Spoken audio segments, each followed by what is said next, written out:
আমার ভাইয়ের আমার, এটা হলো বেহেশতের বাগান, কোরআনের মাহফিল। আল্লাহ নবী বললেন, দুনিয়ার মানুষেরা তোমরা যদি কোথাও যদি কোরআনের বাগান পাও, বেহেশতের বাগান পাও, ওখান থেকে তোমরা ফল সংগ্রহ করো। সুবহানাল্লাহ বললেন না? আমার ভাইরা আমার, এক বিন্দু রহমত যদি বাদান হাতির উপরে পড়ে, এটা হয় গজমতি। আল্লাহর এক বিন্দু রহমত ঝিনুকের মধ্যে পড়ে, এটা হয় বাদান মুক্ত। আর এক বিন্দু রহমত যদি হরিণের উপরে পড়ে, বেগুনে কস্তুরি হয়। আল্লাহর এক বিন্দু রহমত কোন মানুষের উপরে পড়লে, ওই মানুষটা হয় আল্লাহর ওলি। আল্লাহর ওলি। লাআল্লাকুম তুরহামুন।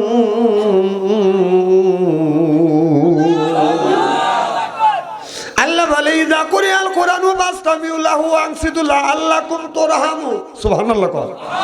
ও দুনিয়ার মানুষেরা, তোমরা যদি কোথাও যদি কোরআনের বাগান পাও, কোরআনের মাহফিল পাও, ওখানে যাও, ওখানে যা ফল সংগ্রহ করো।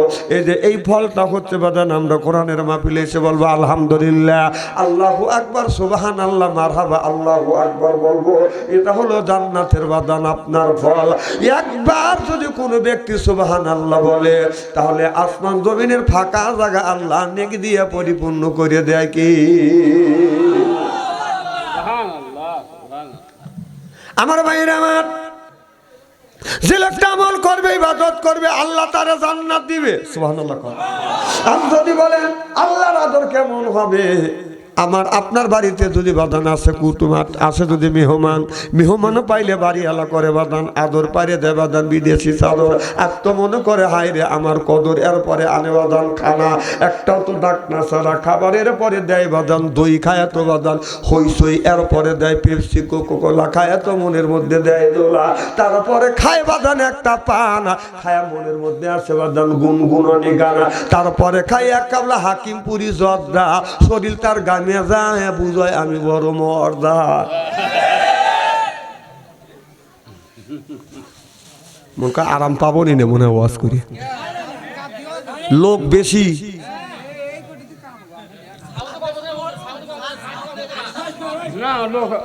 লা ইলাহা ইল্লাল্লাহ, লা ইলাহা ইল্লাল্লাহ। এই কালে মার বান্ধবেলা, আকাশে লাগবে মরণ বেলা। এই কলেমা রৌশনীতে কবর হবে তোমার উজালা। লা ইলাহা ইল্লাল্লাহ। আমার ভাইরা আমার, মুসলমান ভাইরা, আল্লাহর হাবিবের প্রিয় উম্মতেরা, ভালো করে লক্ষ্য করে শুনুন, আমলের নিয়তে বাদান শুনতে হবে। আল্লাহ কোরআন কারীমের মধ্যে ৮০ থেকে ৮২ জায়গা বললেন, ও আকিমুস সালাহ, নামাজ কায়েম করো, ও যাকাত আদায় করো, কুতিবা আলাইকুমুস সিয়াম, রমজান মাস আসলে রোজা রাখো। এ কথাটা আল্লাহ নামাজ যখন মানুষের জন্য ফরজ করে দিয়েছে, রমজান মাসে রোজাও রাখা আল্লাহ ফরজ করে দিয়েছে। বাদান নারীদের পর্দা করা বাদান ফরজ করে দিয়েছে। আল্লাহ বললেন, ও করনা ফি বুতুকুন্না ওয়ালা তাবাররাজনা তাবাররুজাল জাহিয়াতিল উলা। আল্লাহ বলে, ও দেশের নারীরা, জাহিলি যুগের নারীদের মতো অশ্লীলভাবে নম্রভাবে রাস্তা দিয়ে তোমরা চলাফেরা করবে না।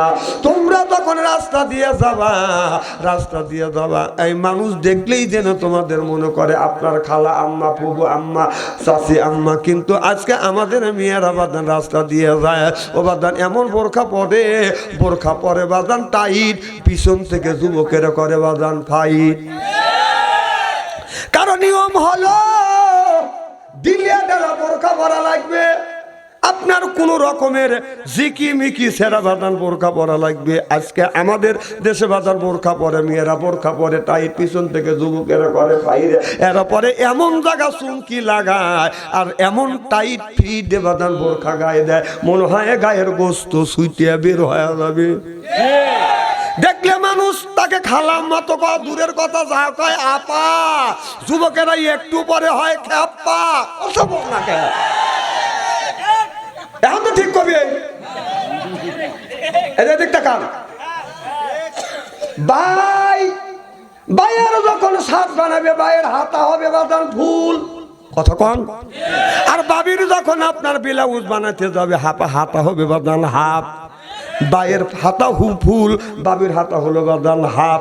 আর বাই যখন আপনার একটা এ ভাই কোনে যান হাবা তালা,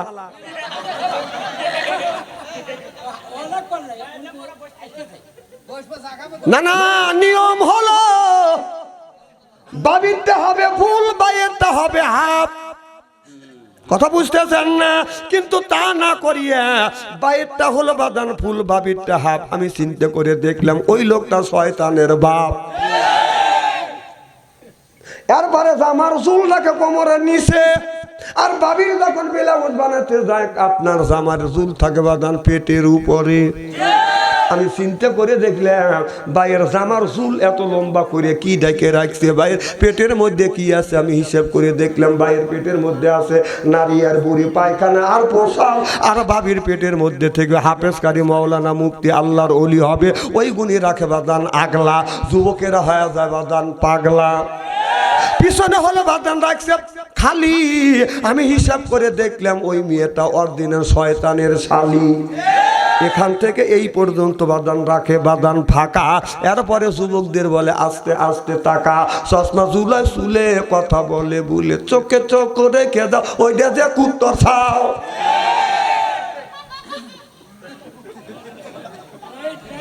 বুড়ো গাড়ি সবার বন্ধ হয়ে গেছে। এই পাশ থেকে আওয়াজ আসছে আর এই পাশ থেকে বুড়ো গাড়ি আওয়াজ নাই। এই জন্য আল্লাহ রসুল বলেছে বুড়া মানুষ আল্লাহর বুড়া মানুষ চুল পাকা মানুষ দাড়ি পাকা মানুষ আল্লাহর জান্নাতে যাইতে পারবে না, পারবে না, পারবে না। এখন বুড়োরা জোরে বলতে না না বুড়োরা তো জান্নাতে যাবে, আমি তো না করতেছি না। না এটা তো পরে আমি সেই কথা তো বলতেছি। মার হবে একটু জোরে কর না, এ বুড়োরা কথা কবে না, এখন কথা বলবে না। বুড়ো যখন জমির একজন আল ফেলতেই পারে, এখন কোদাল দিয়ে আল ছাড়তে একটু বাইজে যায় না, যা কবে দে কাটছি কে বেশি হয়ে গেছে, কাঁচা ভুল হয়ে গেছে, আরে কাটলিকা কাটলিকা, তখন বুড়া থাকা রাখা যায় না। আর এখন বুড়া আল্লাহর নাম লিবে না। আমাদের নিয়ম আছে, যৌবন বসে নামাজ পড়ে না, বৃদ্ধ বসে মসজিদ ছাড়ে না। এমন সময় মসজিদে নামাজ পড়ার জন্য যায় যে সময় রুকু দিতে পারে না, দাঁড়াও থাকতে পারে না, বসেও আপনার রুকু দিতে পারে না, সেজদা দিবে গেলে পাই দিয়ে পালায়। যৌবন বসে নামাজ পড়ে না, মাথার চুল যখন পাকে যায়, গায়ের চামড়া যখন হয় নীল, বুড়ো কালে বৃদ্ধ বয়সে মসজিদে যায় আল্লাহর সাথে দেয় মিল। যৌবন বয়সে নামাজ পড়ে না, বুড়ো বয়সে মসজিদে যায় কাশিয়া কুশিয়া পাই দিয়ে পুজো একবার মেঘটানি করে। না না না না, কেলায়ও না, কেলায়ও না। এরকম অবস্থা একদিন তোমারও হবে। না না, তোমরা আগের থেকে নামাজ পড়ে, এটা আল্লাহর হুকুম, ভালো কাজ করতে চাও। এই যে আমাদের দেশে এখনো এমন লোক আছে 70 বছর বয়স হয়ে গেছে, দাঁড়িয়ে এমন কাটা কাটে, রাস্তা দিয়ে হাইটে গেলে ছেলের মুখে দাঁড়িয়ে আছে, ছেলের বয়স 20 বছর তার মুখে দাঁড়িয়ে আছে, বাবার বয়স 70 বছর তার মুখে দাঁড়িয়ে নাই, ছেলের গায়ে পাঞ্জাবি আছে, বাবা সাত গায়ে দিয়ে যায়, রাস্তা দিয়ে হাইটে গেলে ছেলে বলে চাচা, বাবা বলে ভাই। অবাস্তব কথা সংসারে একটাও বলবে না, সব কোরআন আর হাদিস থেকে বাস্তব ভিত্তিক কথা বলে আজকে স্ত্রী করে থুয়ে দেবো।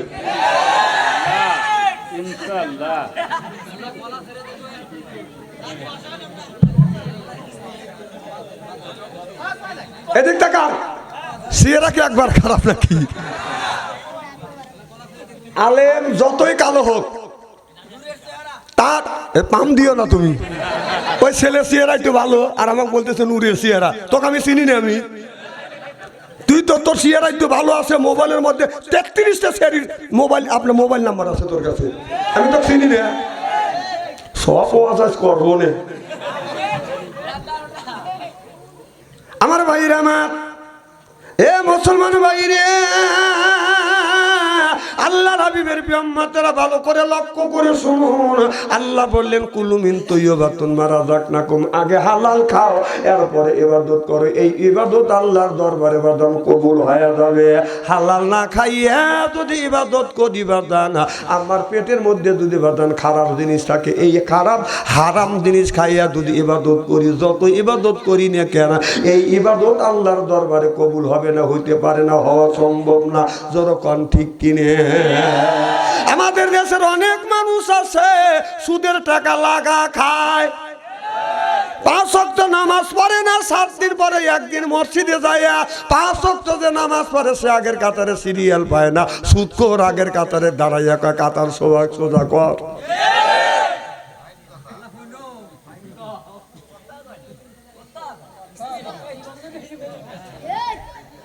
আচ্ছা আমি কি না না উনি বলবে কি বুড়ো মানুষ মার খেবার লেগে নাকি?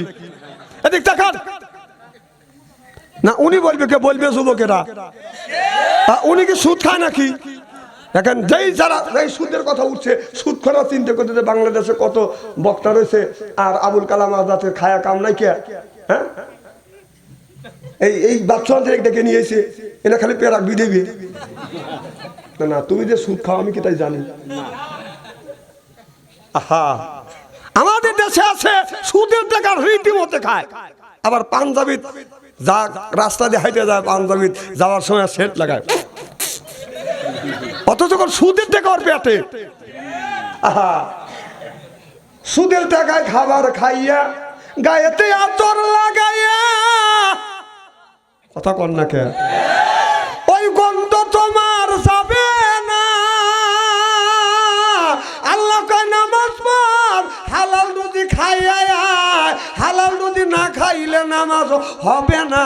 আল্লাহ বলেন কুলু মিন তাইয়্যিবাতুন মা রাযাকনাকুম, আগে হালাল খাও এরপরে ইবাদত করো। এই ইবাদত আল্লাহর দরবারে কবুল হবে, নসিব কবুল হবে না, হওয়া সম্ভব না। এ কথাটা আমি এই কথা বলতাম না যদি আল্লাহ না বলতো। আল্লাহ বলছে দেখে বলছি।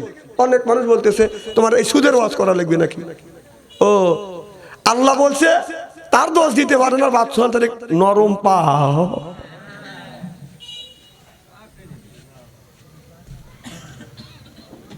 সব বেজাল পরিষ্কার করবো ইনশাআল্লাহ। কি ভাই খুব খারাপ লাগতেছে নাকি? না না, আপনাদের মন মানসিকতা দেখতেছি খুবই ভালো।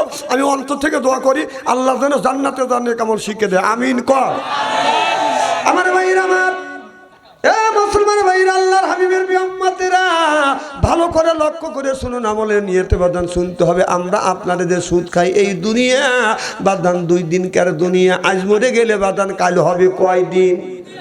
কুল্লু নাফসিন যায়কাতুল মাউত, মরণের হাত থেকে কেউ বাদান বাঁচতে পারবে না, বাদান সম্ভব না।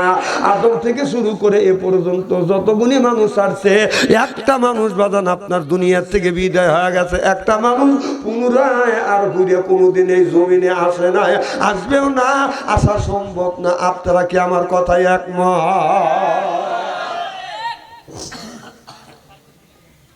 আল্লাহ বলেন আমান হায়াতি দুনিয়া ইল্লা মাতাওয়াল গুরুর।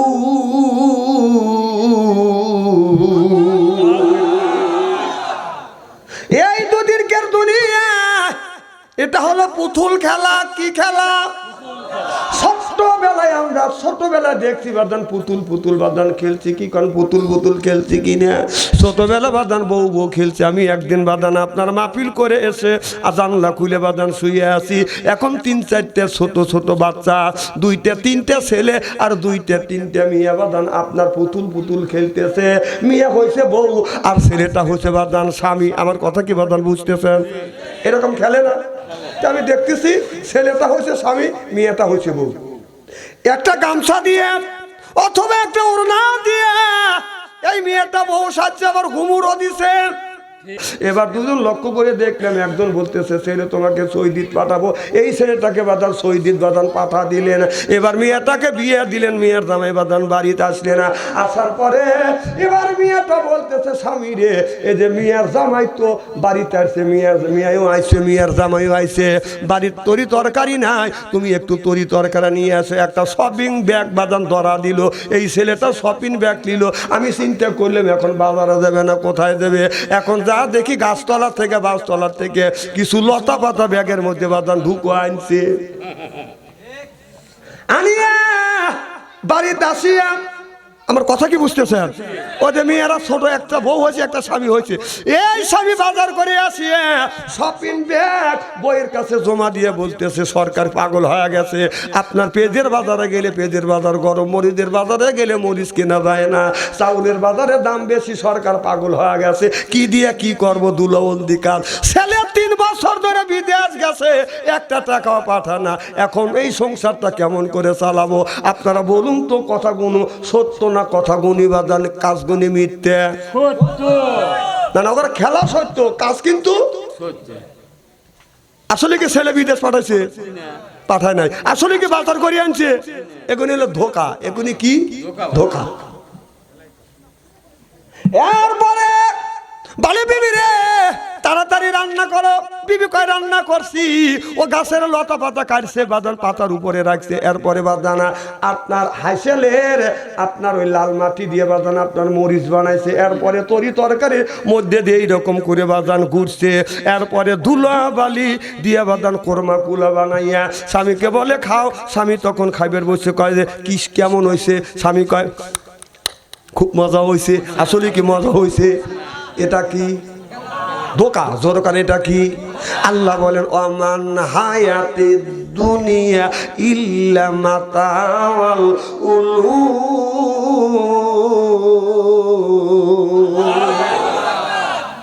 বাদান, এটা হলো ধোকা। দুনিয়াটা ধোকা। আপনি যে সুদের টাকা বাহার করিয়া আপনি যে খানা পিনা খাচ্ছেন, এই গুণে খাচ্ছেন, আপনার বিবি বাল বাচ্চারে খাওয়াচ্ছেন, ছেলেরে খাওয়াচ্ছেন, আসলে এই সুদের টাকা খাওয়া হলো বাদান হারাম। আল্লাহ বললেন সুদের টাকা খাওয়া হারাম, আর এখন সুদের টাকা খায় বাদান আরাম করিয়া। কথা কন না কে? কারণ আপনি যে সুদের টাকা খাইয়া যদি কবরের মধ্যে যান, বেতন কিন্তু আপনার খাইতে হবে, আপনার বউ খাবে না, আপনার ছেলে মেয়ে বেতন খাবে না। যে সুদ খাবে সেই বাদান কবরের মধ্যে বেতন খাবে। আমার কথা হলে তো অবধ মানুষ না হলে সে সুদ খেতে পারে না। হ্যাঁ, সে সুদের থেকে আইনে পরিবারে 5-6 জন লোক আছে, সবাইকে খাওয়াইছে, কিন্তু তারা আরাম করবে, খাবে, ফুর্তি করবে, কবরের মধ্যে পেটন খাওয়ার বেলায় ওই খাবি। তাহলে ওর সাইডে অবধ মানুষ আল্লাহর জমিনে আছে। হ্যাঁ, পেটন খাওয়ার সময় ওই খাবে, আর ভালো মন্দ খাবে, সুখে থাকবে, শান্তি থাকবে, ছেলে মেয়ে বউ বাল বাচ্চা। তাহলে তুই এত অবতলই হয় নাকি? এই জন্য আমার কথা হলো যে যারা সুদ ঘুষ খায় ওদের মসজিদের ক্যাশিয়ার আর সভাপতি বানাবে। দেন শালারা মসজিদ খায় বলাই দিন।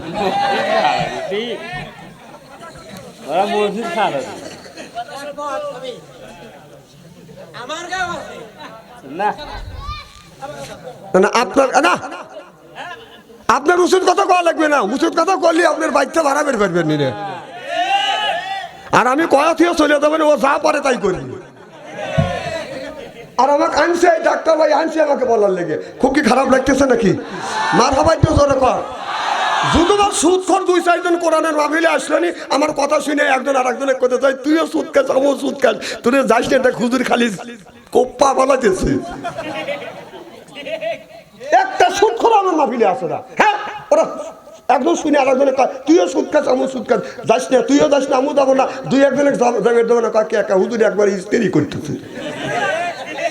আমার মাহফিলে যারা আছে, আমার মাহফিলে আসলে কানা মানুষ চোখে দেখে, ল্যাংড়া মানুষ হাইটে যায়, পুরন কাপড় ধুইয়ে ইস্তেরি করে বাড়ি পাঠায়।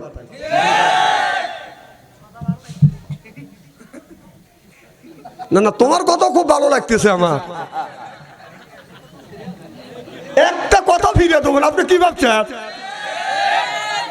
না না, কতগুলো ছোট বড় আমরা নাঙ্গল বসি না ভাই, কতগুলো গরু আছে, বামে চলে ডানে চলে না, আছে না? না, আর আমরা সেই লোক না, আমরা ডাইনেও চলি বামেও চলি। আপনি কথা বলবেন, আপনার কথা ফিরে দেবো না। আমি হুজুর হয়েছি নাকি? হুজুর আছি, দাড়ি ঠিক জায়গা রাখছি, ও জায়গা দাঁড়িয়ে রেখে নেই। আমাদের দেশে কিছু কিছু শিক্ষিত আছে, এই জায়গা পরিষ্কার, এখানে পরিষ্কার, এখানে হলো জঙ্গল, এরকম করে পাউ ডললে।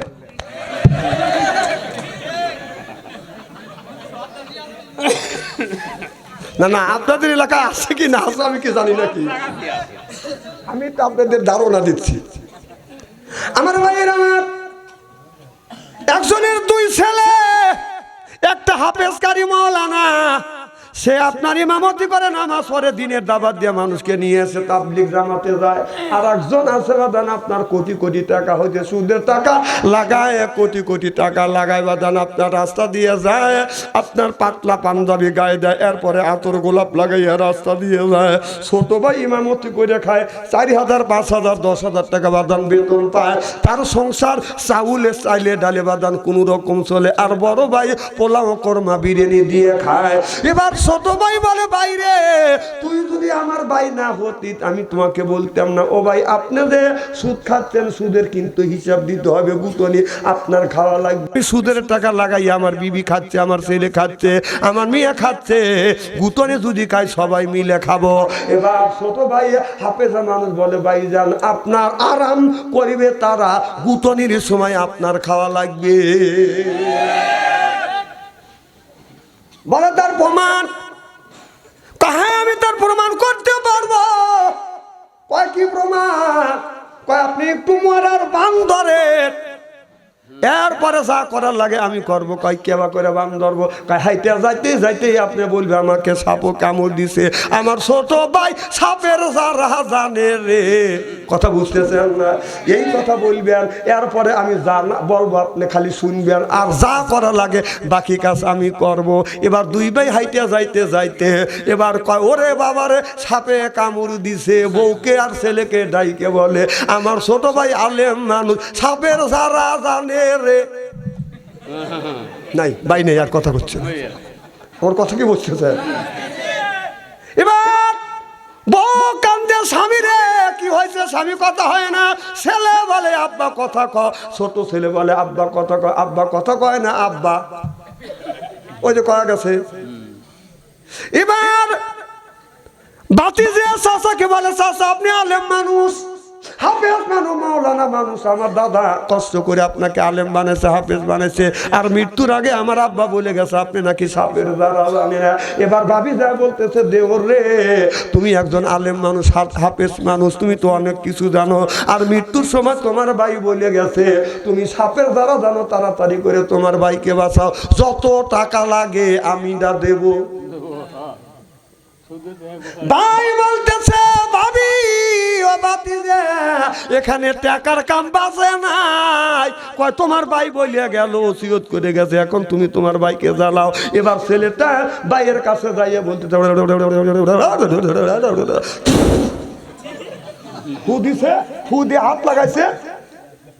ভাবি ভাই বাতিজা আমার শরীরে এই যে বিষ উঠে গেছে, কাঁদতেছে, এই যে বিষ উঠছে, একটু পরে ভাই সুস্থ হবে। ছেলেরা বলতেছে, চাচা আপনি সুস্থ করেন। কয় তবে শোনো, বড়কে বড় ছেলে ডাকছে, এদিকে আসো, তোমার আব্বাকে যদি বাঁচাতে চাও, আমার এই যে হাতে বিষ উঠছে, এই বিষটা যার গাড়ে ছাইড়িয়া দেব সেই মারা যাবে, তোমার আব্বা জীবিত হবে। তবে বিষ ছাইড়িয়া দেব, বাঁচতেও পারে মরতেও পারে, তবে মরার সম্ভাবনা বেশি। বড় ছেলে বলতেছে, আব্বা মরিয়া গেছে, মরিয়েই থাক, নতুন করে আমি মরবার চাই না। এই কয় বড় ছেলে দৌড়। চাচার হাতে বিষ, কি বিষ তুলিয়া ছোট বাতি বলে, বাতি যে তোমার বড় ভাই মুখে মুখে তোমার আব্বাক ভালোবাসে, কিন্তু তুমি ভালোবাসো আমি জানি, তোমার ভাই পলাইছে, তুমি এদিকে আসো, এই যে সাপের বিষ তুলছি, এই বিষটা যদি ছাড়িয়ে দেই তোমার গাড়ির উপরে, তোমার আব্বা বাঁচবে, কিন্তু তুমি মরিয়ে দেবে। ছোট ছেলে বলতেছে, বাতি যে আসো, তোমার গাড়ে বিষ দেই, তোমার বাবা বাঁচে যাক। ছেলে তখন, ছোট ছেলে বলতেছে, বড় ভাই এই পাপের বোঝা নিল না, আমি কেন নেব? এই কথা ছোট ছেলে দৌড়। এদিকে বাবি বসে বউ কাঁদতেছে, আমার সোনার যৌবন অঙ্গার হইল, সোনার যৌবন অঙ্গার হইল, স্বামীর লাইগা রে। এই তখন বলতেছে ভাবি আর আপনার যৌবন অঙ্গার করার কারণে আপনি আমার কাছে আসেন। কয় কি হয়েছে? কয় যে আমার হাতে বিষ উঠে গেছে, এই বিষ যদি কারোর উপরে ছাড়িয়ে দিয়ে আমার ভাই বাইসে যাবে। কয় তাহলে ছাড়িয়ে দেও। কয় না ভাবি আমি আপনার উপরে ছাড়বো। কয় ছাড়ো, তবে শোনো ভাবি আপনার উপরে যদি বিষটা ছাড়িয়ে দেই আমার ভাই বাঁচবে, আপনি কিন্তু মরিয়ে দেবেন। কও কি? কয় হে তোমার ভাই আমার ভাই বাঁচবে, তুমি মরিয়ে দেবে। এবার বউ বলতেছে স্বামী মরছে মরিয়ে থাক, স্বামী মরছে আমি বাঁচে থাকলে অনেক স্বামী পাবো। কারণ নিজের ছেলে দুইটা জন্মাইছে, ছোট ছেলে বিষ নিল না, ওর বড় ছেলে বিষ নিল না। আমি কি ওর সাথে বিয়ে বসে এতই পাপ করছি, ওর বিষ আমি নেব? ও সব শুনতেছে কিনা? ওমান হায়াতে দুনিয়া ইল্লা মাতাওয়াল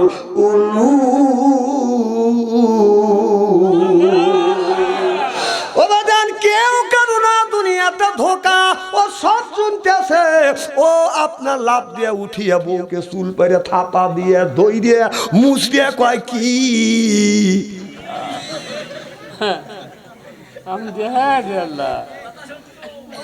একটা অসত্য নামে কোরআন দিয়ে তাফসীর করতেছি। আমার কথা না, কথা কার? আল্লাহর কথা। আমি বাস্তবের সাথে মিল করে কথা বলি। না এখন কোরআন আনা লিখবে কে? এতক্ষণ কোনে গেছিলে?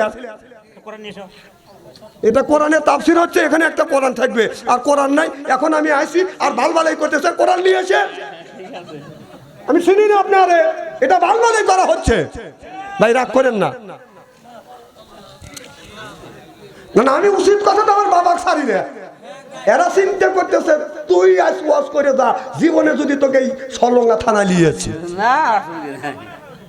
পাম দিছে। আমার ভাইয়ের আমার ভালো করে লক্ষ্য করে শুনে না বলে নিয়ে বাদান শুনতে হবে।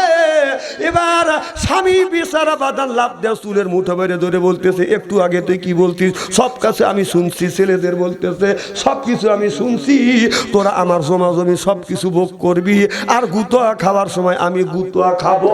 এবার ছেলেটা ওই লোকটা বাদান ছোট ভাইয়ের হাত ধরে বলতেছে বাইরে জীবন বড় সুদ খাইছে গুজ খাইছি, কবরের মধ্যে আমি যে গুতনি খাবো কেউ আমার বাগি হবে না। ওরে ভাই আমাকে বাঁচার কবরের মধ্যে থেকে, কবরের মধ্যে যা আমি গুতনি খাইবার চাই না। ছোট ভাই বলতেছে ভাই জান আপনি তওবা করেন, তওবা করলেন আস্তাগফিরুল্লাহ রাব্বি মিন কুল্লি যামবি ওয়া তুবু ইলাইহি লা হাওলা ওয়ালা কুওয়াতা ইল্লা বিল্লাহিল আলিয়্যিল আযীম। এইটাই কি তওবা? না না এটা তওবা না। আল্লাহ বলে ইয়া আইয়ুহাল্লাযিনা আমানু ও হে যারা ঈমানের বিশ্বাসীরা তুবু ইলাল্লাহি তাওবাতান নাসুহা। আল্লাহ বলে তওবা কর, নাসুয়ার মতো আপনার তওবা নাসুয়া করো। তওবা মানে হলো আস্তাগফিরুল্লাহ, কিন্তু এইটার নাম বাদাম তওবা না। তওবা হলো আমি যে কাজ অতীতে করছি সেই কাজ থেকে ফিরে আসবো আর জীবনে করব না, সঠিক পথে অটল থাকবো। এরই নাম হলো বাদাম তওবা। সিল্লাকান আল্লাহু আকবার। ওখানে গোলাগুলি হয়েছে নাকি? মানে কোরআন হাদিস না জানলে যা হওয়ার তাই হয়। মানে সুদখোর মসজিদের সেক্রেটারি হয়তো সভাপতি হয়েছে, হুজুর ছুটির বাদ গেছে, এক সুদখোর নামাজ পড়েছে। এ যুবক এ কি রে? হ্যাঁ বাবা তুমি চলে আসো। ওনার প্রসাবের চাপ দিতে। শোনেন আপনারা কেউ যদি উঠে যান এক আঙুল তুলবেন, আমি তাহলে বসবো এটা প্রসাবের চাপ দিছি, আর দুই আঙুল তুললে আমি বসবো যে টয়লেটের চাপ দিছি, আর তিন আঙুল তুললে আমি বসবো যে বিড়ির নেশা ধরছে। এ জ্ঞানটা আমার আছে। খুব কি খারাপ লাগতেছে? নারায়ে তাকবীর, আল কোরআনের আলো, আল হাদিসের আলো, নারায়ে তাকবীর। যৌবন থাকতে যে আল্লাহু আকবার কইতে চাও না,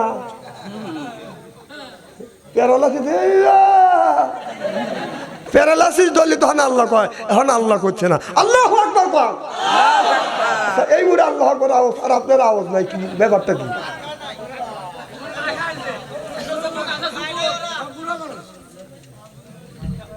বুড়ো মানুষ, এই বুড়োরা হাই রে পাশির পাশি চাষতলে যা বসে আজকে হচ্ছে ওয়াজ, কালকে হবে তাফসীর। বাম হাত দিয়ে চা খাবে, ডান হাত দিয়ে বিড়ি টান দিয়ে বলবে কত হুজুর দেখলাম রে, এই পুরো রাইতে করবে। মানে যত ডাক্তার ভাই যত গল্প হয় চলে, কথা কন, কার বউ কি করলো, কার বউ সুন্দর, কার বউ কালো, কার মেয়ে চলে গেল, কার ছেলে কি করে, সব গল্প হয় স্টলে চলে। কথা কও, কথা কও, ইস্তেরি করে থুয়ে দেবো আজকে। তা বাদে এই বুড়োরা শোনে, এই বুড়োরা এত পাশির পাশি এমন চাষতলে বসবে যে স্টলে যেখানে সিডি চলে, ওই বুড়োরা ওই জায়গাটা বসবে। আবার অবাস্তব কথা বাচ্চা কোনে কয়,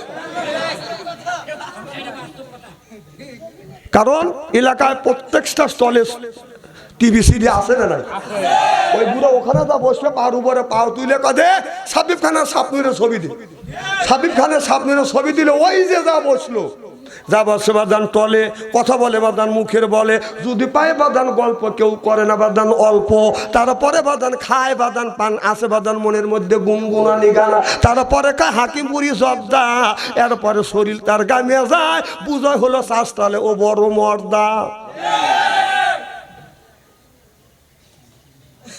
ওই বুড়ো ওই যে বসা বসে ওর নামাজ এক ওয়াক্ত পড়ে না, ঈশার নামাজও পড়ে নাই, রাত 10:30 পর্যন্ত স্টলে বসে খালি চা খায়, সাবিব খানের স্বপ্নের ছবি দেখে। স্টলওয়ালা সারাদিন পরিশ্রম করছে, ওর তো রেস্টের দরকার আছে। চাচা যাও আমি বাড়িতে যাবো, র বাবু এই পর্ব দেহেলি। স্টলওয়ালা রাগ করে দোকানে দাবার বন্ধ করে যাচ্ছে, বুড়ো দুলতেছে, চাচা দোলোকে এই পর্ব তুমি দেখতে দাও নাকি। বুড়ো দুলতে দুলতে বাড়ির যা দেখে বউ করে নাই, বউ কোনে গেছে, বউ আবুল কালাম আজাদ ভাই ডাক্তার ভাই বাড়ির স্টার জালসা দেখতেছে, যায়া বউ ডাইকে ঢুকে নিয়ে এসে খানা পিনা করতে মরতে সুতি মুতি রাত বাজে 12টা। ওই বউ সেই দক্ষিণ পেলে মুখ দিয়া, বুড়ো সেই উত্তর পেলে মুখ দিয়া। ওই বুড়ো বুড়ির হক আদায় করে না, বুড়ি বুড়োর হক আদায় করে না। সকালবেলা ফজরের আপনার মোরগ মুরগির ঘুম ভেঙে যায়, পশু পাখির ঘুম ভেঙে যায়, কুত্তো কুত্তির ঘুম ভেঙে যায়, মসজিদে আজান দিচ্ছে, ওই বুড়ো ওই বুড়ির ঘুম ভাঙে না। কথা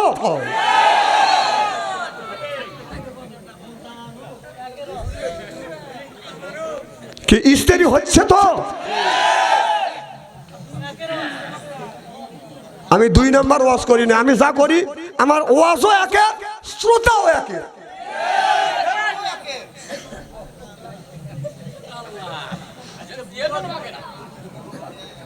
আহা আমার ভাইরা, আমার মুসলমান ভাইরা, ভালো করে লক্ষ্য করে শুনুন ওবাদান। আল্লাহ বলে ইয়া আইয়ুহাল্লাযিনা আমানু তুবু ইলাল্লাহি তাওবাতান নাসুহা, ও দুনিয়ার মানুষেরা তোমরা তওবা করো, তওবা নাসুহা করো।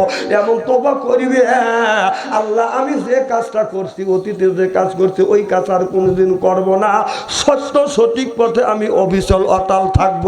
তাতে যদি সঠিক পথে থাকতে গেলে যদি জেল খাটা দরকার হলে জেল খাটবো, জরিমানা দেওয়া দরকার হলে জরিমানা দিব, প্রয়োজন হলে সাইদি সাহেবের মতো ফাঁসির মঞ্চে উঠবো, বাতিলের সাথে আপোষ নাই। চিল্লাখন ঠিক কিনে।